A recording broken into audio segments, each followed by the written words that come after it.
خلتنا مهبونا شحال كنت بغينا مشيت وخلتنا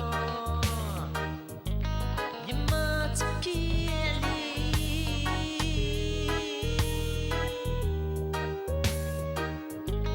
وانا نغني عليك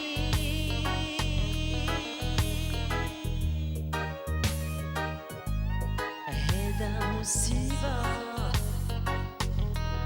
ربي لي حديها هذا مكتوبنا الدنيا هكذا بيبا بيبا مشيت وخليتنا بيبا بيبا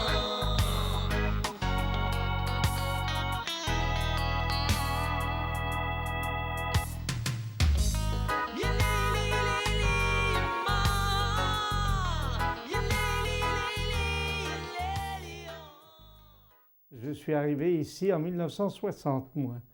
Et à ce moment-là, il y avait donc à côté un monastère avec des religieuses bénédictines qui ont décidé vers 68 qu'elles ne pouvaient plus rester ici pour différentes raisons, essentiellement parce que la ville s'agrandissait et qu'elle n'était plus du tout chez elles.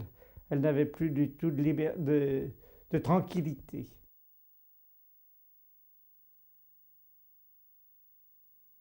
C'était un quartier résidentiel et donc automatiquement beaucoup de promoteurs sont venus solliciter la maire abbesse pour vendre cette propriété. Mais je crois qu'il y a eu un projet tout de suite dans la communauté de vendre la propriété de La Rochette à une association qui avait un objectif humanitaire, caritatif et loger des familles en difficulté. Et c'est là que conseiller municipal de Caluire, j'apprends un jour avec stupeur, mais avec stupeur, que ce couvent, les Bonnes Sœurs, ce qu'elles voulaient c'est vendre, hein, que la préfecture initiait, soutenait un projet pour y mettre dans le couvent un centre de travailleurs célibataires. Je ne me rappelle plus du nom. Je connaissais bien les responsables de cet organisme. J'ai dit, mais il n'est pas pensable de laisser venir à Cure-le-Bas, dans un couvent de Bonnes Sœurs, 200 à 300 travailleurs célibataires, c'est certain, dans le besoin, dans la gêne. Finalement, ce sont donc le foyer des sans-abri avec Gabriel Rosset qui a acheté.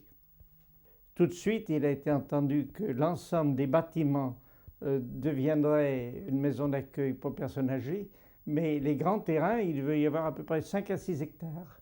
5 à 6 hectares, et là, tout de suite, Gabriel Rosset a eu une idée, c'était de faire une cité de transit, j'insiste.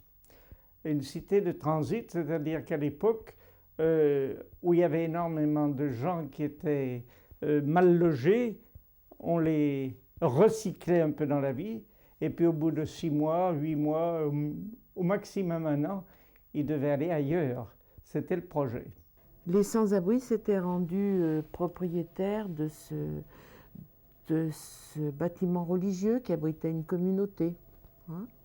Et donc, ils n'avaient pas fait mystère de la destination de ces bâtiments. Ils avaient bien expliqué que c'était pour être une cité d'accueil. Donc, bien sûr que là, il y a eu quand même des remous, parce que c'était évident que d'amener une centaine de familles dans un quartier qui n'était pas spécialement préparé pour ça, ça posait quelques problèmes. C'était un quartier peu peuplé, il y avait surtout des grandes propriétés. C'était des petites villas paisibles, on n'avait pas d'ennui. Et de voir arriver de nombreuses personnes considérées socialement comme difficiles, ce qui, je ne porte pas de jugement, hein, mais c'était considéré comme difficile, ça affolait un peu les gens. On disait on va avoir des histoires, des vols, je ne sais quoi moi. Tout de suite on a vu les difficultés. Les gens ont eu un peu peur, un peu peur. Le projet était triple à l'origine, hein. Il y avait 3 projets. c'était reloger 80 familles. Il y avait un projet de centre aéré pour tous les enfants du foyer sans-abri dans le parc. Et il y avait un projet de centre de réflexion pour tout ce qui touche l'immigration, et les enfants d'immigrés, le travail social dans ce milieu-là, dans ce cadre-là.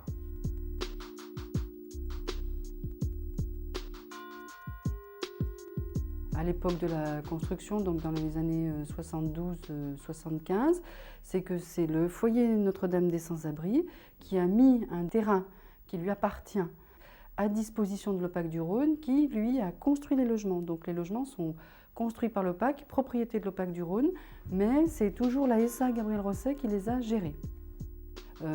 C'est à l'époque Gabriel Rosset qui a pensé qu'il était préférable de constituer une véritable SA pour pouvoir bénéficier de fonds publics pour la construction de logements sociaux. Il faut savoir donc, que l'important, c'est qu'au foyer, le foyer Notre-Dame sans-abri avait la première vocation du foyer, c'était en 1950 d'accueillir des sans-domicile fixe. En 1954, à cause des bidonvilles qui étaient sur la ville de Lyon et à cause de l'appel qu'a lancé l'abbé Pierre, donc le foyer a été amené, ce n'était pas son projet d'origine, amené à s'occuper de familles, et que lorsque Gabriel Rosset achète la Rochette pour les familles, il y a une grosse demande. La ville de Lyon, l'État ne sait pas comment faire pour loger toutes ces familles. Dans cette période des 30 Glorieuses, eh bien, va être développé le plus grand programme de construction de logements sociaux. Parallèlement à la production de ces logements sociaux, qui vont d'abord servir à accueillir les couches moyennes, va être mise en place, dès les années 50, ce qu'on appelle la production d'un habitat spécifique, sous la forme d'ailleurs des logements de première nécessité, les LPN, création de cités de transit, apparition des cités de promotion familiale, apparition des cités d'urgence, apparition des cités de l'abbé Pierre, notamment à partir de 1954. Il faut résorber dans l'urgence les problèmes de l'habitat insalubre et tout simplement les problèmes d'insuffisance de logements. De nombreuses familles, immigrées plus particulièrement, occupaient encore des bidonvilles en 1967.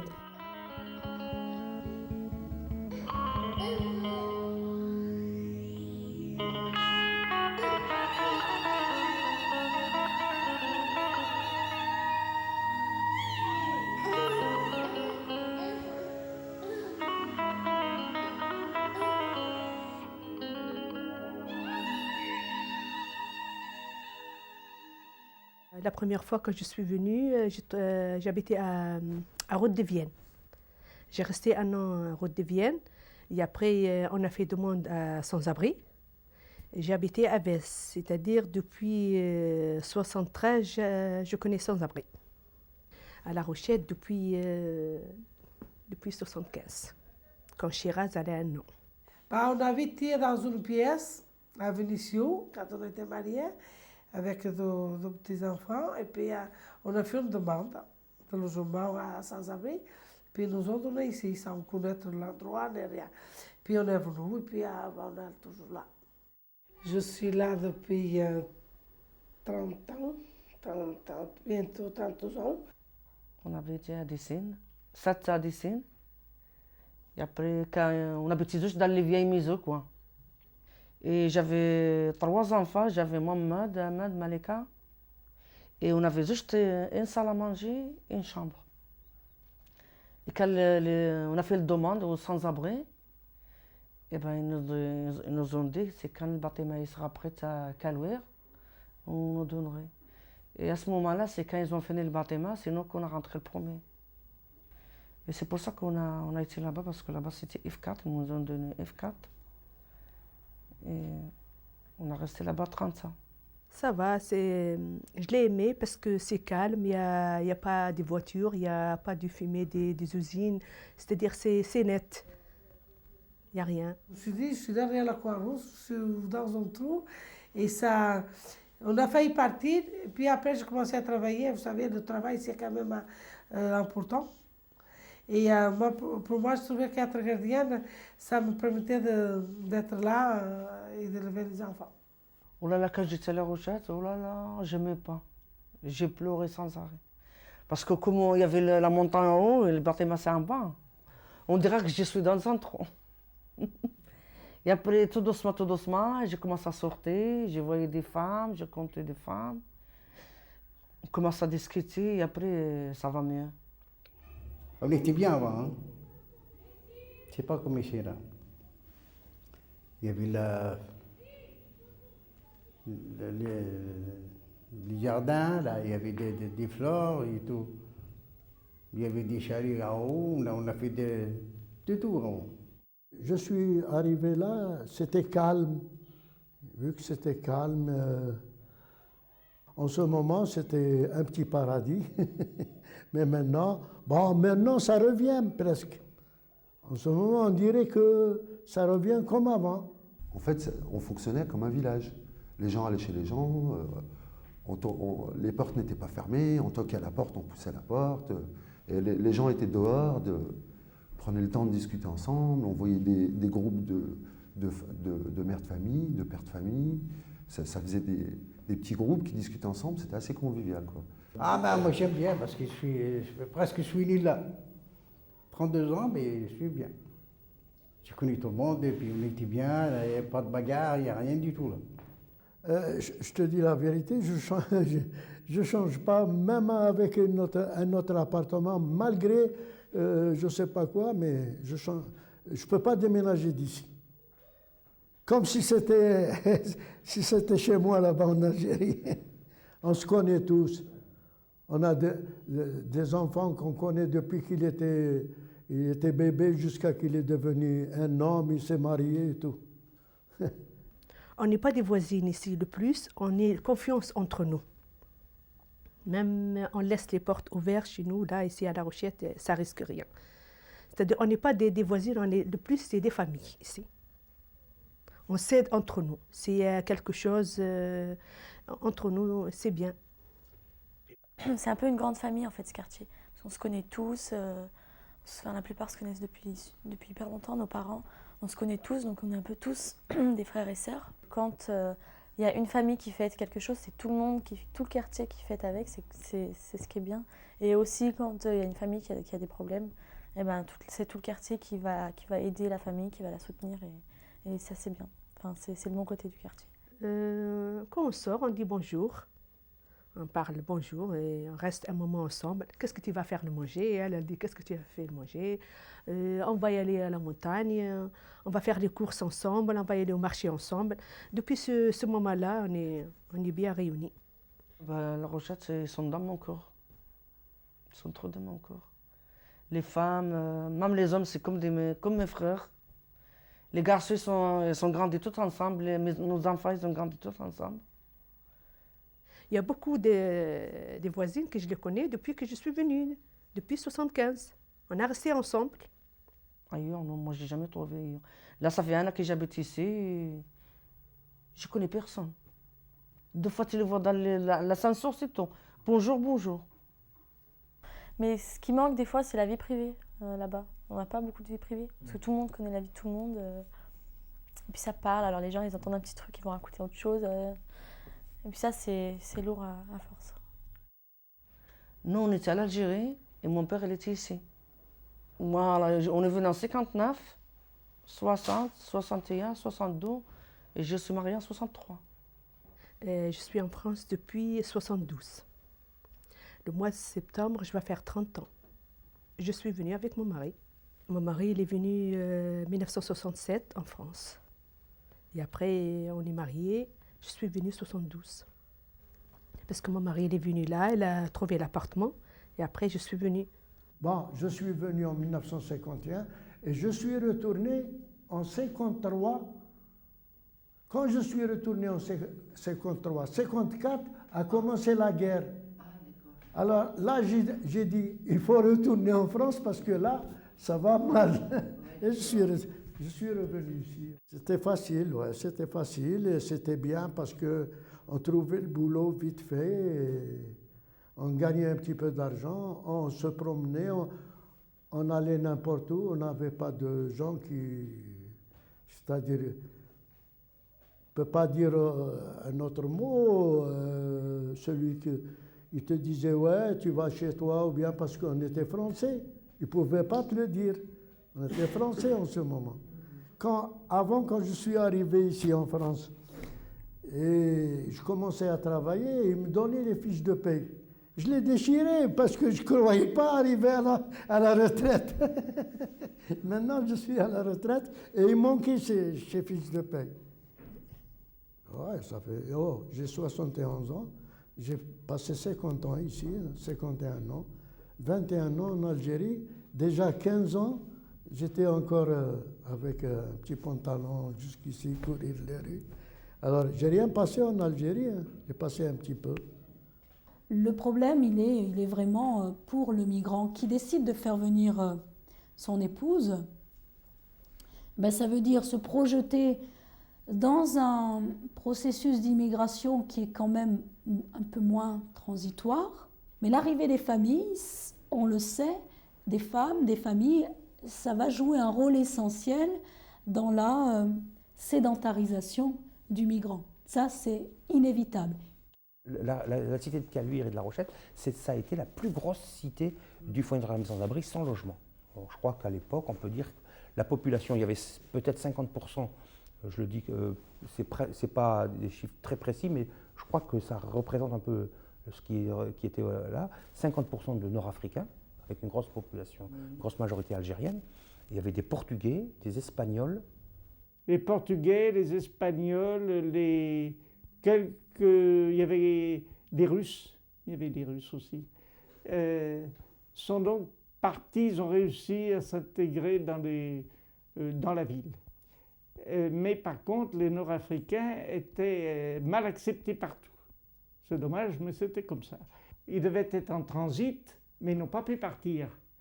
Et de telle sorte qu'on a passé de 30 à 40% de Nord-Africains immédiatement à 95%.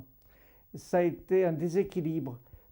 Les sans-abri en avaient pris conscience, puisqu'ils avaient, au départ, ils avaient dit qu'ils essaieraient de mixer le plus possible les familles qui viendraient là. Mais je crois que leurs bonnes idées se sont heurtées aux difficultés de la vie. Et je crois qu'après, la population s'est un petit peu, je ne dirais pas spécialisée, mais enfin, il y a eu plus, on n'a pas réussi à garder un équilibre qui fondamentalement avait été prévu au départ. Les familles les plus modestes, de manière générale, ne peuvent accéder au logement social de type HLM. Donc elles doivent d'abord, dans leur parcours résidentiel, connaître une espèce de sas résidentiel, de manière à apprendre, il y a tout un travail d'apprentissage des normes du logement. Savoir ce que c'est qu'une salle de bain, une chasse d'eau, tirer une chasse d'eau, etc. Donc c'est ce qu'on appelait les cités de promotion familiale.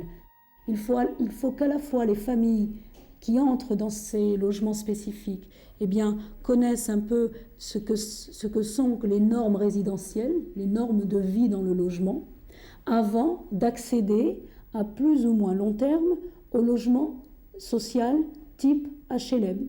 À l'époque, il y avait une volonté du foyer sans-abri d'un projet fort, avec une volonté très très forte d'accompagner ces familles en disant on sait que ça va pas être facile, on sait que vous acceptez le projet, on sait que on va apporter peut-être une certaine gêne par rapport aux gens qui avaient le calme, mais on va mettre les moyens pour que tout se passe bien. Voilà.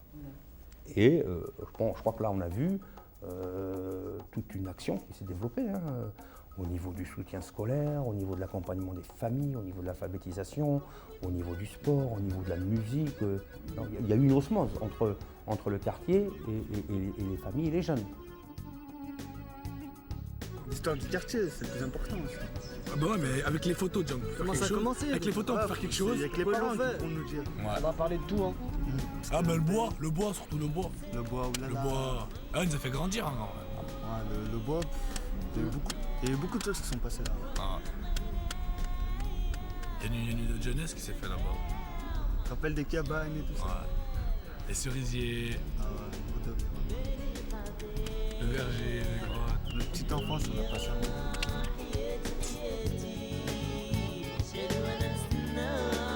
اللي ببيتنا الحورية J'aime comparer l'enfance que j'ai menée ici à un peu la guerre des boutons. Dans le sens où on a quasiment passé toute notre enfance dans le bois, en fait. Et ça se traduisait par le matin très tôt, on se donnait rendez-vous en bas, au rez-de-chaussée en fait. Et on montait dans le bois et on y passait toute la journée, voire y manger, et puis une bonne partie de la soirée en fait. Enfin, moi, je sais, quand j'avais 10-12 ans, j'étais tout le temps dehors. Même le soir, on était toute la soirée dehors. Il y avait un coin où il y avait les mères, un coin où il y avait les filles, un coin où il y avait les garçons, un coin où il y avait les papas. Puis en grandissant, j'ai fait ma vie dehors.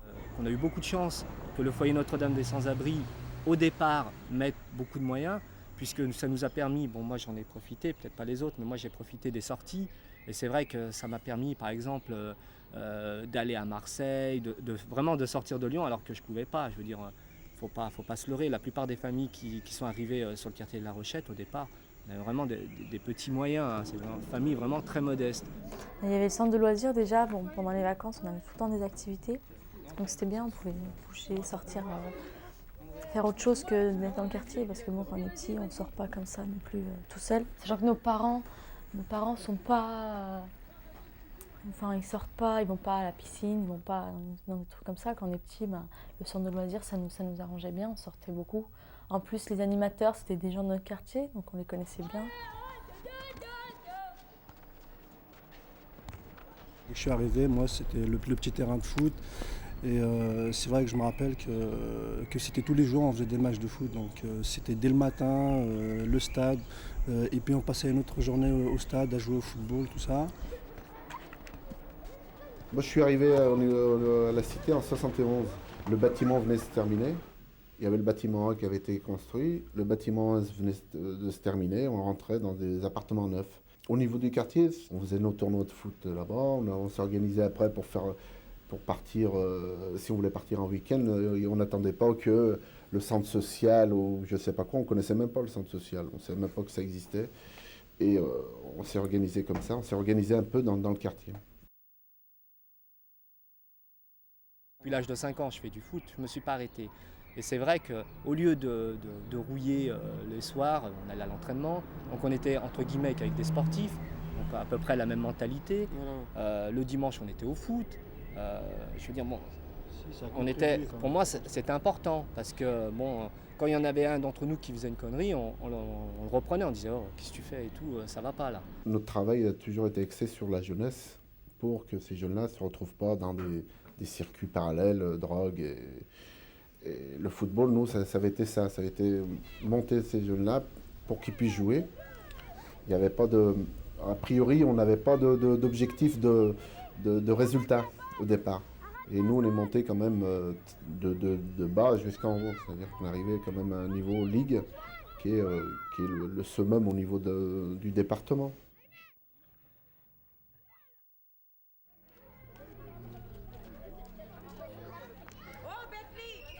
Quand on a vu arriver toutes ces familles, c'était dans les années 70. 71 exactement, nous avons ouvert le nouveau groupe scolaire du quartier parce qu'on a vu qu'il allait y avoir un afflux de population et que le groupe scolaire n'était pas suffisant pour accueillir des populations nouvelles. C'est bien gentil de construire ou d'aménager des logements, mais il faut instruire les mômes. C'est une des premières obligations des élus, c'est d'instruire les mômes. Et avec le docteur Dugoujon, nous sommes partis à la recherche d'un terrain, je l'ai aidé, nous avons créé le groupe Pierre et Marie Curie. L'école a commencé à prendre une mauvaise réputation. Parce qu'en fait, au fur et à mesure, bon, il y avait de plus en plus d'enfants d'immigrés. Dans une classe de 30 élèves, on devait être 5 Français et tout le reste, toutes nationalités confondues, quoi. Mais ça faisait un doux mélange, c'était pas désagréable. Hein. Et les gens ont pris peur et ont retiré leurs enfants, j'entends les gens du quartier, ont retiré leurs enfants à l'époque en disant les meilleurs, on ne peut pas les laisser là, le niveau de la scolarité va baisser. Ça a été un déséquilibre au point qu'il y avait 2 écoles publiques et bientôt il en fallait en fermer une. L'apprentissage de la lecture faisait peur au CP pour les parents non issus de l'immigration, donc les parents européens. Et donc la maternelle, tout se passait bien. Et à l'entrée au CP, les enfants souvent quittaient l'école. L'école, ça a été un peu l'ouverture du quartier. Parce que l'école faisait le lien entre le quartier, les gens de la cité, je veux dire, et les gens du quartier. Marc a fait entrer le quartier dans l'école, avant de faire entrer l'école dans le quartier. Il est arrivé avec les enfants, avec des parents, et quand on a senti qu'on pouvait travailler ensemble, on a pu ouvrir l'école. Et à partir de ce moment-là, les choses ont changé. L'école n'était plus visitée, il n'y avait plus de dégradation, les gens étaient là, les familles étaient contentes de voir que finalement on s'intéressait aussi à leurs enfants. Mais bon, on sentait quand même que les enfants, en venant à l'école, ils avaient quand même toute cette expérience, je dirais, et toute cette violence en même temps. Et qui était difficile parfois à gérer à l'école, c'est certain.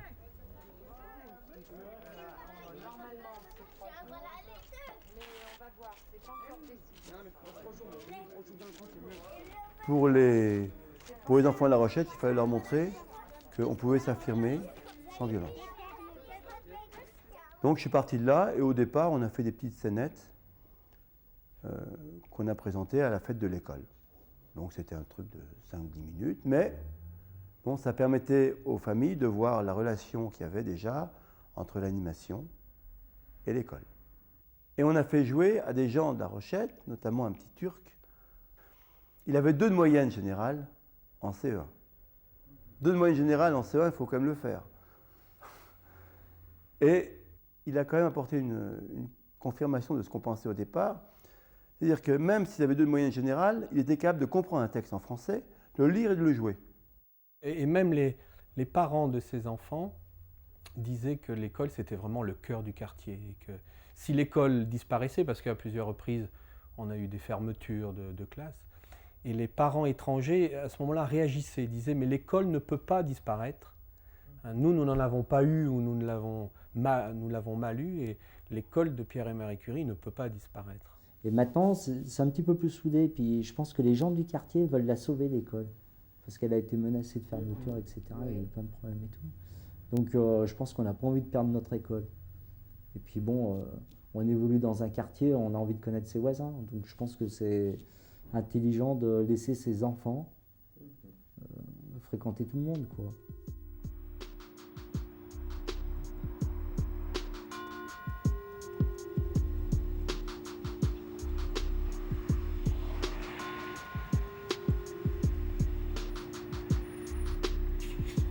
On a tenté des choses. Je me souviens la navette qui monte maintenant. Elle n'existait pas. Ils montaient au collège à pied, ils redescendaient à pied à midi, parce que souvent, ils ne restaient pas à la cantine. Bon, ben, cette navette, on a fait 3 ou 4 manifestations sous la pluie. On montait. Alors là, il y avait des gens du quartier, de la cité, du quartier. On montait tous ensemble à pied et puis on allait rouspéter un petit peu en disant bon, ben, il nous faut une navette. Le quartier de La Rochette, moi j'en ai entendu parler en arrivant ici et en prenant mon poste. Il y avait le problème de La Rochette, et le problème de La Rochette, c'était aussi le problème du transport, qui se passait mal au niveau des véhicules, des élèves qui, soi-disant, chahutaient. Je ne retranscris que ce que l'on me disait. Et puis, ça se passait mal, semble-t-il, à l'arrivée sur le plateau. Et là, c'était les commerçants du coin qui disaient ça, c'est-à-dire qu'il y avait une perception du quartier, que moi je découvrais, puisque je ne suis pas Calurard, de La Rochette, qui était quand même très négative.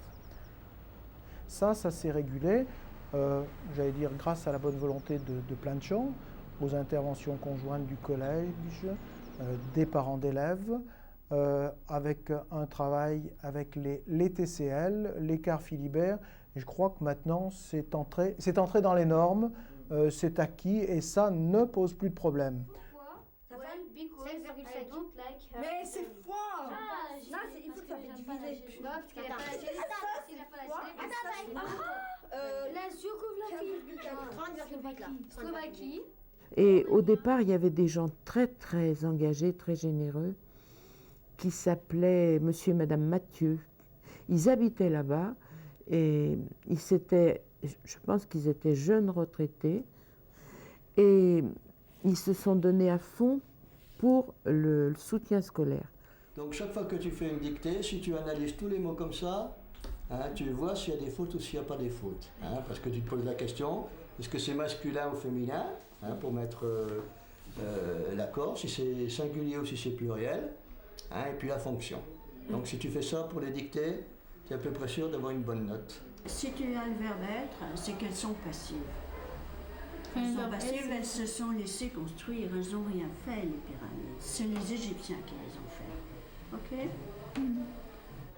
Le volume d'un cylindre, c'est pi R2, la surface de la base, fois H. Hein.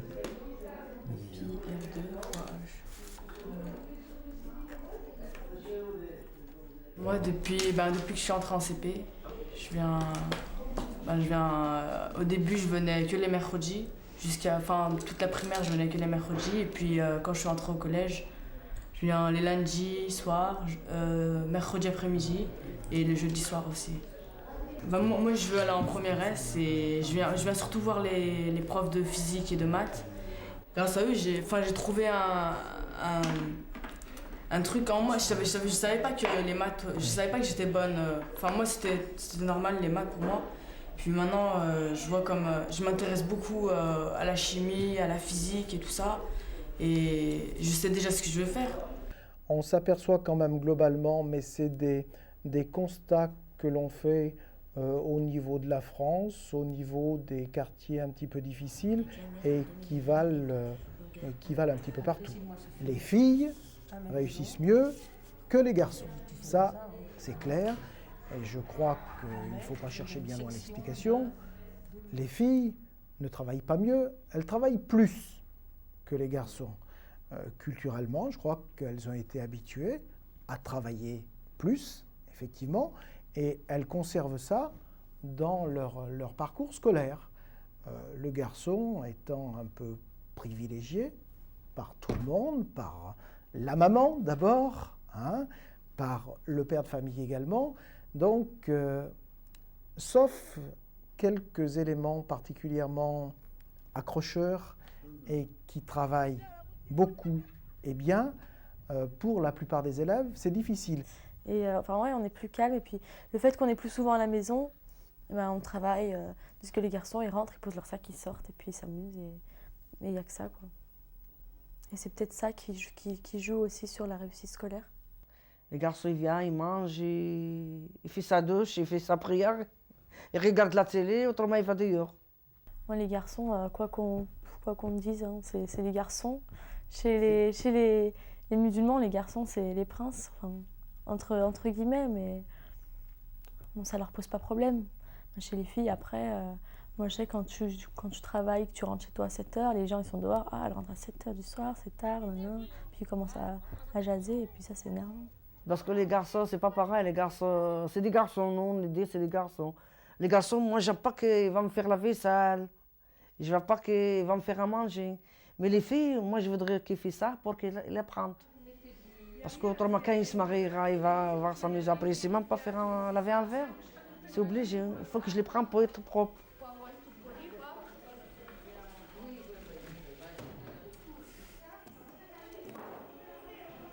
On peut parler d'une solidarité de quartier qui était bien présente sur le quartier de La Rochette, ne serait-ce que par la mise en place de ce qu'on appelle nous la fête du quartier. Donc c'est un repas qui est pris en charge par les mères de famille.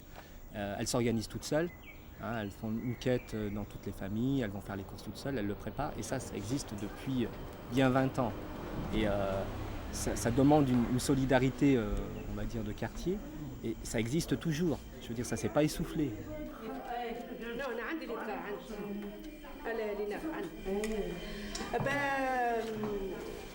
Ça fait 30 ans qu'on fait comme ça, qu'on fait le couscous. On rêve toujours on fait le couscous. On rêve. Et chacun comment il rêve la nuit. Ouais. Et Madame Barbaghi, elle est partie, elle me l'a donné à moi. Ça fait presque ça fait 20 ans que je l'ai fait moi. Ouais. Elle a fait 10 ans et elle est partie. Et moi, ça fait 20 ans que je fais. Parce que si on ne fait pas, ça arrive des malheurs ici à La Rochette. Et quand on fait le manger, là, ça va, ça arrête tout. Le couscous, on dirait que ça protège les enfants. Comme on dit, nous, on fait tous les années en sadaqa, c'est comme au bled. Au bled, c'est comme ça. Au bled, tout le monde est sérieux et il fait des sadaqa comme ça. On nous donne l'argent, soit on nous donne l'argent, soit on amène des choses, et après on se réunit tout, et après on fait comme ça la sadaqa.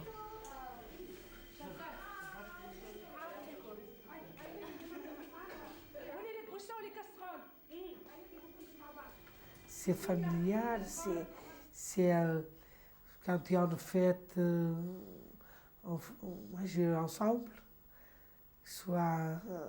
qu'il soit de religião muçulmana, mesmo da religião católica, quand on faisait une fête, on prenait quelque chose ensemble.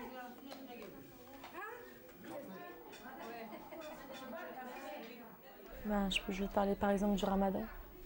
Pendant le ramadan, on était tous à 5 heures à table, on était tous, ça rapprochait les gens aussi parce que le ramadan c'est un mois, c'est une période importante pour la religion musulmane et puis dans le quartier tout le monde vivait ça, on vivait tout ça ensemble et puis voilà, c'est...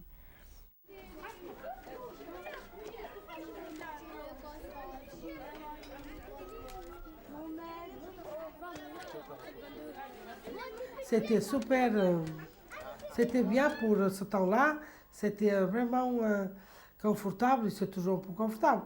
Mais après, ça dégénérait un petit peu parce qu'il y avait des grandes familles qui étaient tellement heureuses là, franchement contentes. Mais après, ils ne se sont pas rendus compte que les enfants, il fallait être là et laisser un petit peu,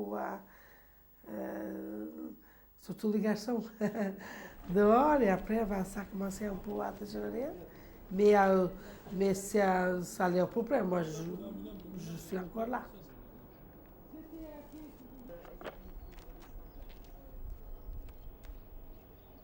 Avec moi, j'ai jamais eu de problème. Des petites choses comme ça que je vous avais dit, mais ça a été plutôt pour rigoler, pour s'amuser. Mais dire que... Eh ben, je me suis toujours fait respecter aussi. Quand ils me demandent quelque chose, je leur réponds. J'ai été toujours vrai avec eux. Il y a eu, alors, une trentaine, 50 de garçons qu'on peut donner comme modèle à La Rochette. Vous avez 10 jeunes qui ont complètement disjoncté, et vous avez la norme des gens qui ne posent pas de problème. Le gros dérapage, bon, je pense, pour moi, c'est un avis personnel, je pense que c'est la drogue. Bon, ça reste un avis personnel. Ça a basculé beaucoup de choses. Ça a bousculé beaucoup de choses. À un moment donné, quand tout ce qui touche le monde de la drogue est arrivé en France et dans la ville de Lyon, le monde maghrébin était à l'écart de cela. Le monde maghrébin ne rentrait pas dans le monde de la drogue pendant un grand moment. Parce que c'était haram, c'était on touche pas à ça, c'était djnoun, c'était ça va pas. Et moi j'ai connu ça. Hein. C'était on touche pas. Les grands frères, etc. Et à ce moment où tout a basculé, ça a été des moyens faciles. Alors quand ça a pénétré en force. C'est des époques où tout allait mal, tout le temps il y avait la police, tout le temps il y avait des histoires de galères entre familles. Pour moi c'était un calvaire parce que tu pouvais pas sortir, enfin tu n'étais pas tranquille dehors, tu avais toujours peur des grands déjà, de ce qu'ils faisaient.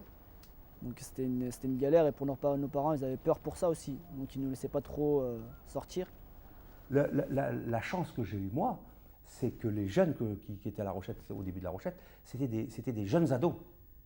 Les parents maîtrisaient, encadraient, avaient une volonté de les aider. Et eux aussi étaient jeunes. Ils étaient actifs, ils étaient jeunes, ils étaient d'amis qui voulaient faire quelque chose pour les enfants. Et je pense que là, il y a eu une cassure, une incompréhension. Les parents qui vieillissaient, des jeunes qui pouvaient trouver des moyens facilement. Les parents ont perdu pied aussi. Les enfants ont grandi. Et ils ne maîtrisaient plus, pour certains.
85, on avait quel âge, 20 ans à l'époque.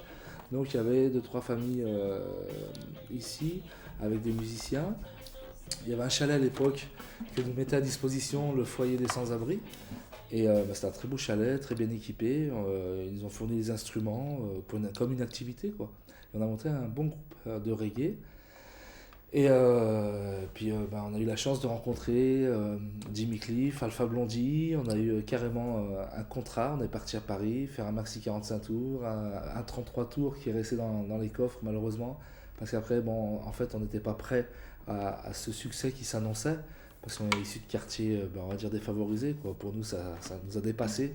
Et puis on a tout arrêté du jour au lendemain. Et nous, on est de la deuxième génération. Nous, on rêvait en les regardant. C'était les grands frères, c'était les modèles, ils faisaient de la musique. Et on s'est dit un jour, pourquoi pas nous, quoi. On est tous les deux auteurs et compositeurs. Et pour nous, on a toujours voulu aussi un peu montrer qu'il y avait autre chose, quoi. On a souvent tendance à voir que les images négatives des quartiers, la délinquance et des choses comme ci, comme ça. Mais nous, pour y avoir grandi, on sait que ça a toujours été une minorité et que la plupart, mine de rien, ils s'en sortaient bien. Et c'est vrai qu'à travers la musique, nous, on a cet élément supplémentaire qui est de pouvoir dire ce que l'on pense. Aujourd'hui, on voit que sur le bas, et notamment La Rochette, c'est vraiment un quartier où ça va, quoi. Ça va vraiment bien, quoi. Et à travers des choses comme ça, que ce soit par le foot ou par la musique ou par un quelconque moyen, quoi. Ouais, le théâtre aussi. Je pense que ce quartier-là, il a démontré qu'il avait du talent et qu'il y avait vraiment des choses. Et je pense que, moi je suis fier quelque part d'avoir milité pour ça. Un exemple tout bête, c'est celui de la fête de la musique. Tant bien que mal, notre souhait, notre plus cher, c'était d'arriver à monter un jour sur le plateau. Pour montrer aussi qu'on ne faisait pas la fête pour nous, c'était pour les habitants, mais pas simplement pour les habitants de La Rochette, c'était aussi pour les habitants de Caluire. Et c'est pour moi aujourd'hui c'est une fierté, quoi, d'avoir. C'est sortir du trou, quoi. Symbolique, c'est un trou, La Rochette. Et monter sur le plateau, c'est vers la lumière. Et que quand même à la base, c'est 4 jeunes d'un quartier qui avaient un rêve, quoi, qui était justement de faire la fête de la musique dans leur ville, quoi.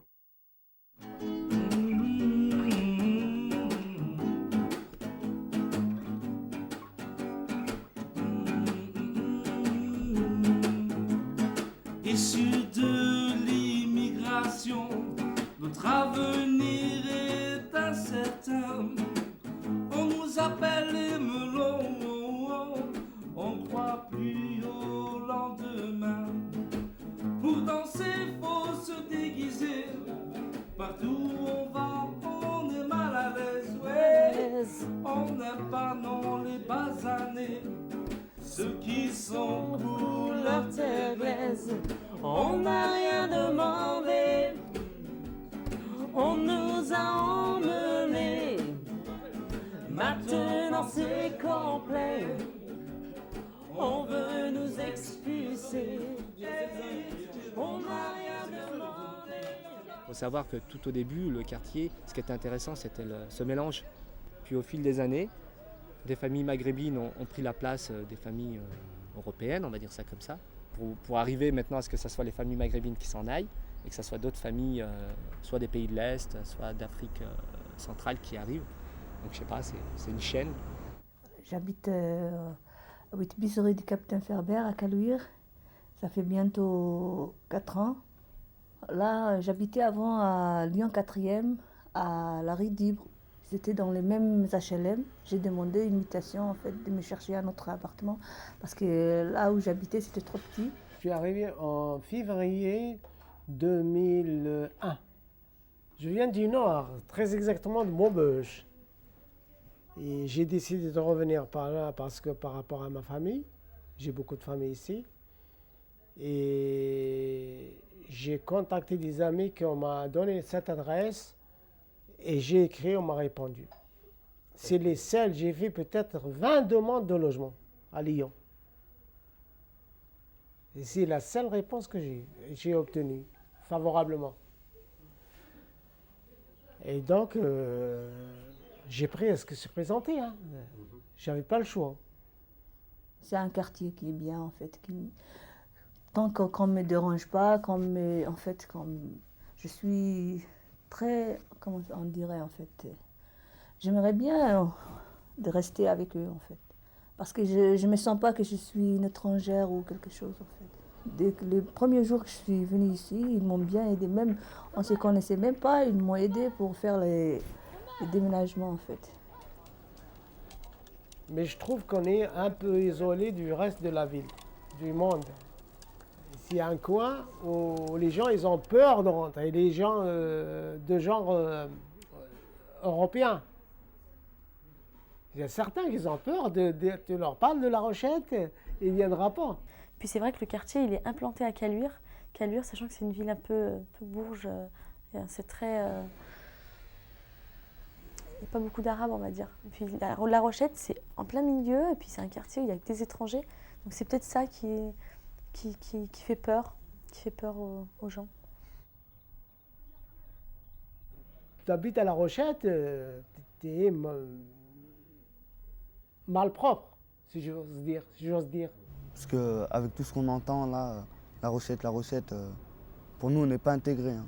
Je dis franchement. Je ne sais pas qui c'est qui me dirait le contraire, mais on n'est pas intégrés dans le quartier parce que ça parle trop mauvais de nous, que ce soit à la mairie ou n'importe où, ils parlent trop mal de nous. C'est pour ça que nous, on ne sent pas dans Caluire. On est mis à part dans Caluire.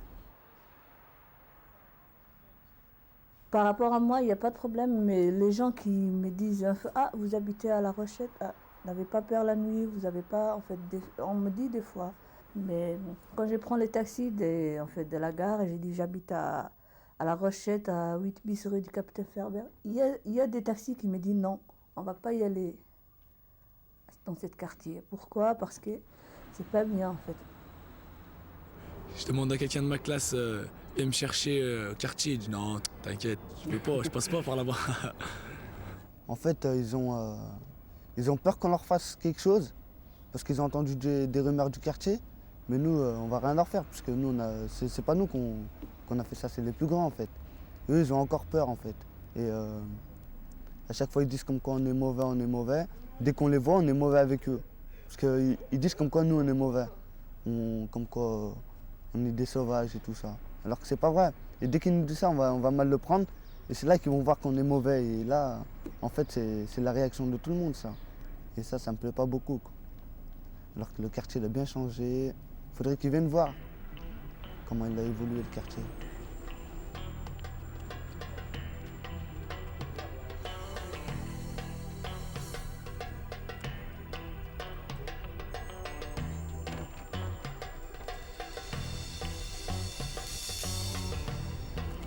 Au collège, en fait, on imposait notre loi. Ouais. Au collège, vu que, avec l'image de La Rochette qu'ils ont laissé les grands, ils croyaient toujours que c'était la même chose, t'as vu, et ils avaient peur de nous. Enfin, on sait pas. Enfin, nous, je dis ouais, on imposait notre loi. Mais en fait, c'est la loi qu'ils ont imposée les grands. Elle est toujours restée. Elle est restée. Même maintenant, elle y est. Fais attention, tu bronches pas au gars de La Rochette, ou tu fais ci, ou tu fais ça. Quand j'étais au collège, aucun Français venait me dire bonjour ou quoi que ce soit. On restait toujours La Rochette ensemble. On était toujours ensemble. Que ce soit 5e, 4e, on était toujours dans la même cour, on restait toujours en groupe, toujours ensemble. Tu voyais jamais un petit Français avec nous, même un Arabe.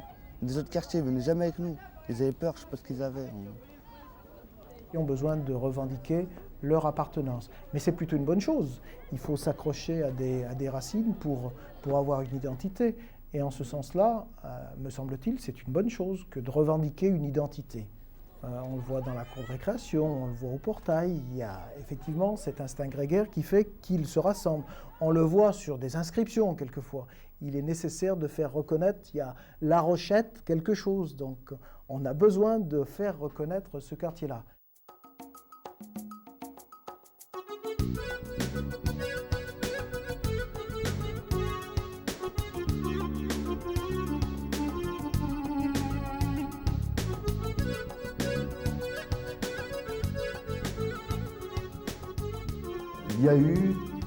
Il y a encore et il y aura toujours une mauvaise image de La Rochette. Bon, maintenant ça s'arrange parce que il y a eu une ouverture avec les fêtes de la musique, tous les événements que le quartier a pu créer en amenant des gens de l'extérieur, ou en se déplaçant, ou en ramenant des gens de l'extérieur ici. Moi je trouve que c'est un quartier comme un autre. On m'a jamais bousculé dans le hall. Je ne vois pas pourquoi. Le respect, c'est déjà beaucoup. Et vis-à-vis des parents aussi. Parce que j'ai vu dans des autres quartiers, je parle toujours des autres quartiers, parce que ils n'ont aucun respect avec les parents. Ça me plaît pas beaucoup. Alors que dans ce quartier, c'est bonjour, ils aident beaucoup les parents. Ça, j'aime bien, moi. Oui, le respect des parents. Voilà. Faire Le attention à respect ça, tout court, surtout. tout court, Le respect là. des parents. Le respect, en fait. Voilà, et surtout celui des parents, quoi. Jamais désobéir et tout. Et chez moi, je sais pas si c'est les autres, mais chez moi, il y a la religion Moi aussi, après, chez toi, Il y a la religion, il y a beaucoup de religion chez moi. Ils sont nés en France, mais ils font comme on a fait nous. Ils parlent l'arabe, leur langue, et ils font la prière, ils font le carême aussi. Il fait l'Aïd, on a deux Aïd, l'Aïd el-Kibir, l'Aïd el-Srir. C'est-à-dire, il prend l'habitude comme on a fait nous, il reste pour eux. C'est-à-dire, même mes enfants, ils sont venus comme moi. Ils ne mangent pas la viande, c'est pas gorgé. Ils sont français et arabes, les deux. Ben, moi, quand ma mère me parle de la guerre d'Algérie, je pense que c'est important. Et m'en parler, ça me permet de voir un peu comment ça s'est passé. Et puis après, les valeurs qui m'ont appris, c'est les valeurs... c'est la religion qui m'ont transmis, la religion musulmane. En France, on n'est pas... les gens ne sont pas trop attachés à la religion. Alors nos parents, quand ils nous rattachent à nos origines, en fait, ils nous rattachent à nos origines en nous en parlant. C'est bien de faire le carême, c'est bien de faire la prière, c'est bien de... Parce que ça empêche de faire des bêtises. Par exemple, quand on fait la prière, on peut pas les enfants, ils ne peuvent pas faire des bêtises.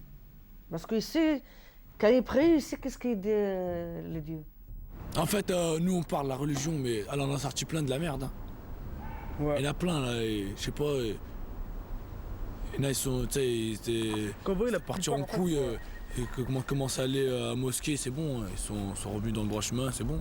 Moi, je me souviens que quand j'étais petit, ceux qui ont participé à notre éducation, il n'y avait pas seulement que les parents. Il y avait également l'image du grand. Hein, nous appelait les grands. Et c'est une chose qui s'est perdue. Moi, je sais que bon, juste avant que je déménage, moi, je me souviens que j'engueulais encore les gamins quand ils faisaient des bêtises ou quand j'entendais des insultes à droite à gauche. Mais je sais que ça s'est perdu et ça contribue justement à changer un peu le visage du quartier. En gros, les pères, c'était travailler et fermer sa gueule pour gagner son pain. Et ben, c'est ce qu'ils ont voulu nous transmettre nous aussi, mais sauf que nous, bon, maintenant, on nous a inculqué les valeurs françaises. C'est que de ne pas fermer ta gueule, quoi, de toujours revendiquer ce qui ne va pas. Puis d'un autre côté aussi, ils ont voulu nous transmettre la réussite aussi. Ils ont voulu qu'on réussisse ici et c'est pour ça qu'ils nous ont ramenés ici. Ouais. Comme qui dirait enseigner, quoi, cette culture. Mais bon. Ouais, enfin, par exemple, moi, je prenais des cours d'arabe. C'est qui m'a initié, c'est mon père. Mon père, il m'a dit, viens prendre des cours d'arabe. J'en ai pris, maintenant je sais lire, je sais écrire. Ça va, je sais parler normal. On parle en français à nos parents, ils nous répondent en arabe. Moitié-moitié, en fait. Et ça, vous verrez chez toutes les familles. Toutes les familles. Pas qu'ici à La Rochette. Hein. En fait, on mélange, en fait, on mélange. Ouais, des fois on la répond en arabe, des fois. Ouais, avec tous les parents du quartier, c'est avec tous les parents du quartier, parce que c'est comme ça. Hein.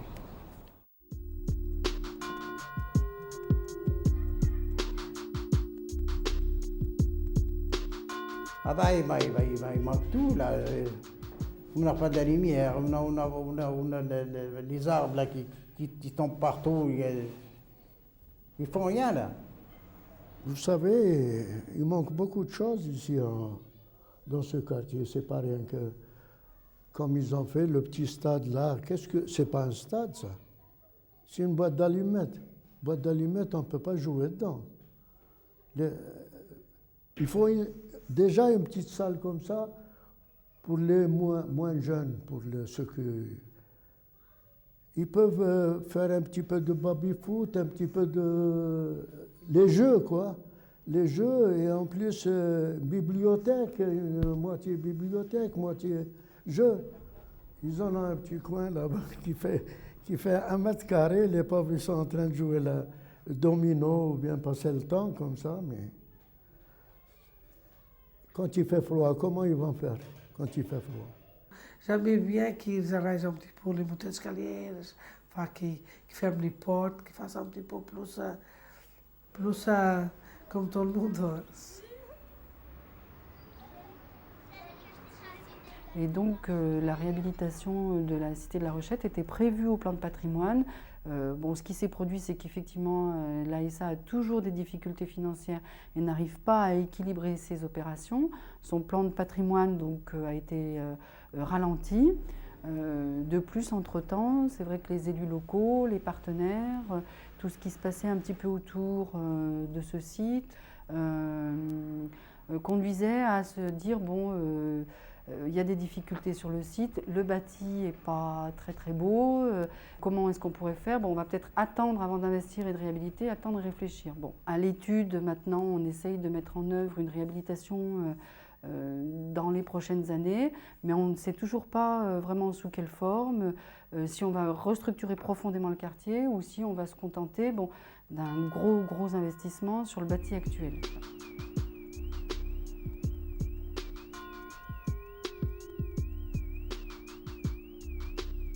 Ce que je reproche au quartier, ce que je t'avais dit tout à l'heure, que c'est pas très propre. L'entretien, c'est dégradé, et on fait pas d'entretien. Je sais pas, c'est peut-être question de finances. Un coup de peinture, ça coûte pas trop cher.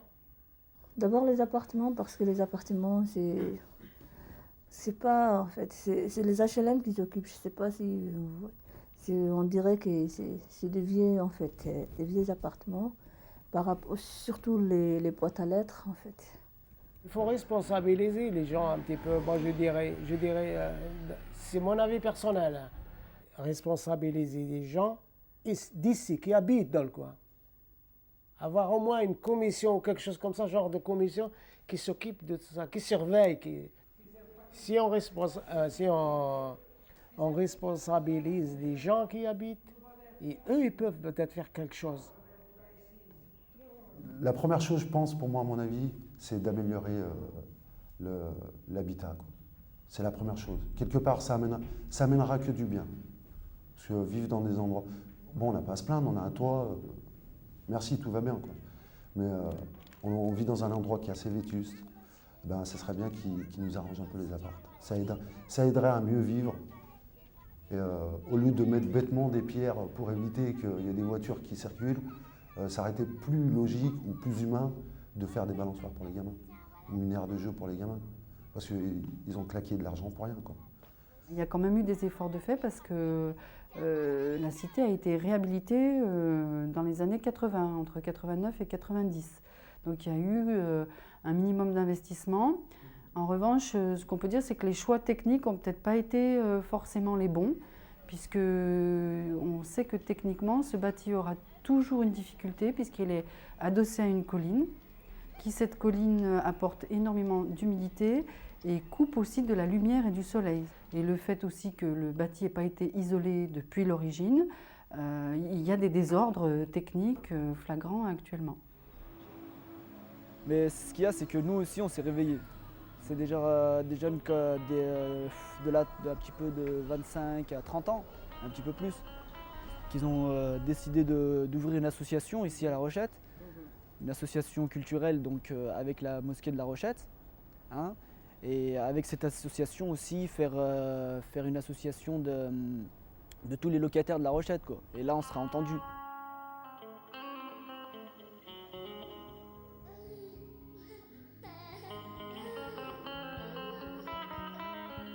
Non, moi, c'est-à-dire La Rochette, elle est bien, mais on est loin de tout. On est loin de tout. On n'a pas de bus, regarde.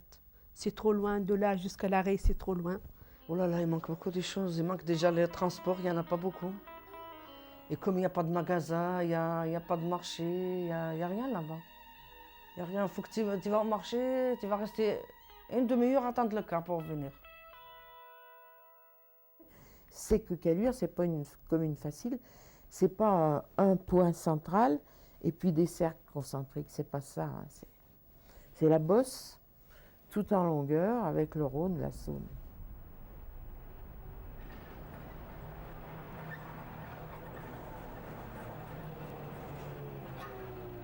Parce que moi, regarde, ça fait 27 ans que j'habitais ici. J'ai dit peut-être je vais déménager, c'est pas pour La Rochette. Je vais déménager parce qu'on n'a pas de l'ascenseur.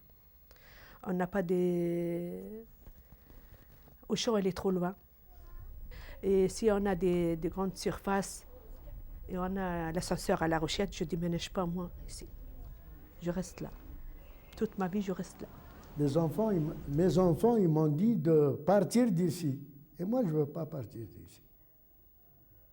Je ne peux pas y aller ailleurs, encore chercher des amis que je ne connais pas, chercher des gens que je ne connais pas. Ben, c'est dur. Maintenant, ici... Autrement, c'est trop difficile. Quand tu habites 30 ans dans un quartier, et après tu changes dans un quartier, tu ne connais personne, c'est très difficile quand même. Et j'ai pris l'habitude. Même mes enfants, ils ont pris l'habitude ici. J'ai dit, je vais déménager. Non, ils me disent, non maman, on reste là à La Rochette. On a pris l'habitude de La Rochette, on ne déménage pas. Bon, c'est clair que si un jour je devais déménager, je devais faire ma vie. C'est clair, je reviendrai. C'est pas possible d'effacer 20 ans de sa vie. Comme tout à chacun, c'est pas possible. Je vais aller là-bas en Tunisie, mais je laisse mes gosses là, mais non, je ne crois pas ça. Si j'y vais pour 5 mois, 6 mois, et puis j'ai fait 5 mois ici, 6 mois là-bas, je ne laisse pas mes gosses là, et puis je pars, non. Les enfants, vous savez, hein, moi quand j'ai fait ma vie, je n'avais pas d'enfants. Maintenant, ils font leur vie comme ils veulent. Hein. Oui, mais je ne peux pas parce que mes enfants, ils sont tous nés ici. Et je ne peux pas laisser mes enfants parce que mon mari, il est décédé, ça fait 2 ans. Et moi, je ne peux pas laisser mes enfants. C'est-à-dire, même que je rentre à Tunis pour 1 mois ou 2 mois, pour voir ma mère, mes frères et mes sœurs, mais il faut que je vienne avec mes enfants. Je ne peux pas laisser mes enfants toute seule. Mais il faut savoir que, puisque ces cités résidentielles ont perduré dans le temps, eh bien, certaines familles se sont tout simplement habituées à leur mode de vie dans une cité, dans cette cité qui relevait même d'un dispositif d'habitat spécifique. Elles y ont créé des liens avec leurs voisins, elles ont créé des liens sociaux forts, des liens de sociabilité avec un environnement qu'elles ont appris à connaître et avec lequel elles vivent depuis un certain nombre d'années. Alors il est vrai que parfois on arrive à ce que certains peuvent imaginer comme une situation paradoxale, puisque lorsqu'il est aujourd'hui 20 ans, 30 ans après la mise en place de ces cités, parfois, dans le cadre de programmes de réhabilitation ou de rénovation, sont proposées des possibilités de relogement de ces familles. Et souvent, il arrive aussi que certaines de ces familles refusent de quitter leur lieu. Et ça ne veut en aucun cas dire qu'elles sont incapables de vivre ailleurs. Ça veut surtout et avant tout dire qu'elles se sont complètement intégrées dans le territoire résidentiel dans lequel elles ont finalement été assignées. Pur fruit d'une double culture. Nous on a choisi le bon côté des choses. Repousser les extrêmes pour dépasser les frontières. Marhaba bikoum, soyez les bienvenus car l'hospitalité est notre héritage. Salam alaikum, notre devise et notre savoir-vivre. Le sentiment que j'ai moi, c'est la culture française, elle essaie de me prendre. Elle essaie de me prendre. Et nous on essaie de résister, on essaie de rester un petit peu... Ouais, je sais pas, faut... Si, la culture quand même... Elle essaie de nous prendre. On est en France, faut bien s'adapter. On a plus la culture du bled que la culture de France. Parce que c'est comme ça que nos parents ils ont été éduqués. Donc nous, on va être éduqués comme ça.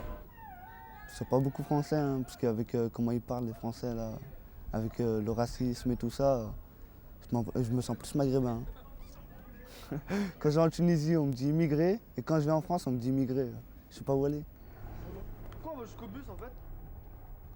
Ouais, en gros, on a des doubles faces un peu. Voilà, une double face. En gros, mais c'est pas péjoratif, mais on est des doubles faces. Non, nous, on est des Français, mais d'une autre culture. Et eux, les Français de la culture du pays. Alors que nous, on a une culture du bled. Ouais. Enfin, on essaie de garder la culture du bled, mais c'est un peu dur hein, ici. Hein. Moi, je me sens bien aussi là avec tout le monde. Je dirais même que c'était une grande richesse pour moi d'être avec tous les gens de tous les pays. C'est vraiment quelque chose qui me... Je fais du voyage, quoi. Je fais du voyage en restant à La Rochette. Je suis de tout mon corps avec tous les immigrés.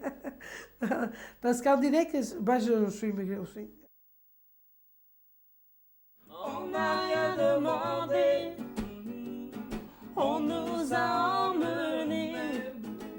Maintenant c'est complet, on veut nous expulser. On n'a rien demandé, on nous a emmenés. Maintenant c'est complet, on veut nous expulser. Dans la cour de la cité, il n'y avait pas de différence, non. Tous étaient mélangés. Vive le temps de l'enfance, yeah. On n'a rien demandé, on nous a emmenés. Maintenant c'est complet, on veut nous expulser. On n'a rien demandé, on nous a emmenés. Maintenant c'est complet, on veut nous expulser.